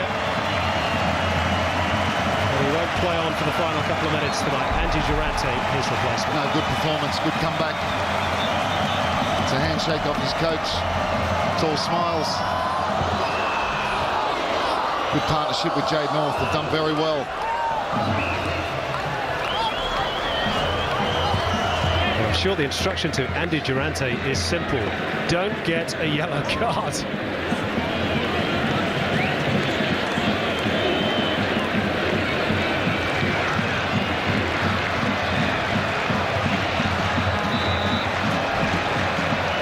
It's the final 60 seconds of a tumultuous night in the history of football here in Newcastle. I think it was a chairman of a club in England that once famously said, football is the opera of the people as opposed to the opium. And there's certainly been great drama here tonight, and it's the Jets who've hit all the right notes. Carl trying to exchange passes with Milton Rodriguez. Also, Thompson hopefully towards Thompson, who's worked very hard tonight, Archie Thompson, for precious little reward. And that's a strike purely out of frustration. It's an impossible angle from an impossible distance. He's just thought, I'm going to have a whack at it. There's nothing else has come off. He can still afford to have a laugh, and he can, because they've got their Premier's plate to go home with. All's not's lost. And they're still the Premier's first position. For me, still the favourites going into next week. Well, what is for sure is that Newcastle are in the 4. What a performance, and what an achievement by Gary Van Egmond to pick up a team quite literally by their bootlaces. They're bottom of the table after 7 rounds. Now they're in the playoffs. Mr. Constantine, give him the job, because the Jets, well, for them, the job is done. They've beaten Melbourne Victory by 4 goals to 0. These were the goals that took the Jets into the playoffs as we look at some of the celebratory scenes. Well, it all started thanks to Mark Bridge and an error by Rodrigo Vargas after 36 minutes. That got the Jets on their way. And really, it was the second half performance, and they just blitzed Melbourne. Defensive errors didn't help the visitors' cause. That was the second goal for the Jets, and the second for Mark Bridge on 48 minutes. And on 51, another error, another goal. Vaughan Coveny with the third. And Joel Griffiths wrapped things up for the Jets on 73 minutes. Rich might have taken it himself. Joel Griffiths said thank you very much. And the Jets deservedly into the top 4, and it'll be some party on the Hunter tonight, and it'll be richly deserved. It was a scintillating display by Gary Van Egmont's team. Let's go down pitch side and join Andy Harper with one of the victorious Jets. Thanks very much, Simon. Well, Mark Bridge, firstly, congratulations. What an enormous roar from the Newcastle crowd. Yeah, thanks, Andy. We come into tonight knowing that we had to win. A lose or a draw wasn't good enough. But yeah, it was do or die. No regrets on the field, and we won. And Paul Okon, captain of the team. You've been overseas ever since we can remember. You haven't played in a final series here since you left, obviously. What a great feeling for you. Yeah, it is. It was a bit of a nervous week. We knew that tonight we had to put on a very good performance, and in front of another packed house, we did it in style, I think, and along with whoever else makes the top 4, I think we deserve our place in there. Of course, now, depending on the results, you guys can still finish second. Quite a remarkable thought. If you think where we've come from, we were one game off last place when Dutchy took over, so we're just happy to be in the top 4, but if we can pinch that second spot, I think we'll be very happy. And Mark Bridge, how good is it playing with one of the legends of Australian football, anchoring the defence for you? It must give you enormous encouragement. Yeah, I mean, Paul's a player that we all looked up to when we were younger, and yeah, nutting him at training is getting pretty easy, but he's a good player. And the 2 goals, pure instinct from yourself there, 8 for the season now. You've been in great form. Yeah, tonight I was a bit lucky, just in the right place at the right time, I guess, but a goal's a goal. And Paul, some of the biggest stadiums you've played in the world, hard to compare with the roar of a Newcastle crowd, eh? Fantastic. They've come out in numbers once again, and what more can I say? I think we're all looking forward to the finals, and let it begin. Indeed. Well, you've made the finals. Fabulous result for yourself. Congratulations. Thanks, Andy. And to you too, Mark Bridge, youngster, fantastic. Congratulations. Thanks. Thanks very much to Andy Harper down there on the pitch with Mark Bridge and Paul Okon. They go off and enjoy the celebrations as we look at the full-time stats. The Jets with the edge in possession. I'm sure that will be more in the second period. Ironically enough, Melbourne spent more time in the Jets' half. Didn't have much to show for it, though. 12 corners in the game, just 2 offsides, over 30 fouls, which led to 5 yellow cards, 4 of which went to the Jets. The attack stats, well, the Jets had plenty of shots on goal, and that shows you that Melbourne played their part too. They had 12 shots, and 19 times they were in the Jets' penalty area. The home team 22 times in Melbourne's box. 8 shots on target, though, by the Jets, just 2 for Melbourne. That was the key, really. Michael Theophilus with a few important saves, particularly in the first period. Tonight, it's all about Newcastle. 4-0. They've hammered the minor premiers, and this is what it means in terms of the ladder. They're in 3rd place at the moment, but they could yet steal 2nd, depending on how Adelaide go against the Central Coast on Sunday night. Just 1 goal the difference in that column, 2nd in from the right. And of course, tomorrow, well, it's Queensland against Sydney. As things stand, the Roar are out of the 4. Sydney needing just a point. Don't miss that one. It will be an absolute classic. Well done to Gary Van Egmont, though. What a story. A man known as Dutchy has made himself a real hero in this part of the world. They were rock bottom when he took over, but they are now arguably on course to perhaps be the team that's the favourite going into the finals. It's a big call, that, but Melbourne, without a win in 3, which is a similar record to that of Adelaide last season. And of course, they went out in the preliminary final. All will be revealed when the final starts next week. But one thing is for sure, after tonight's performance, the Jets are major contenders. Hope you enjoyed the action from Energy Australia Stadium. From me, Simon Hill, from Robbie Slater, and from all the Fox Sports team, it's goodbye for now.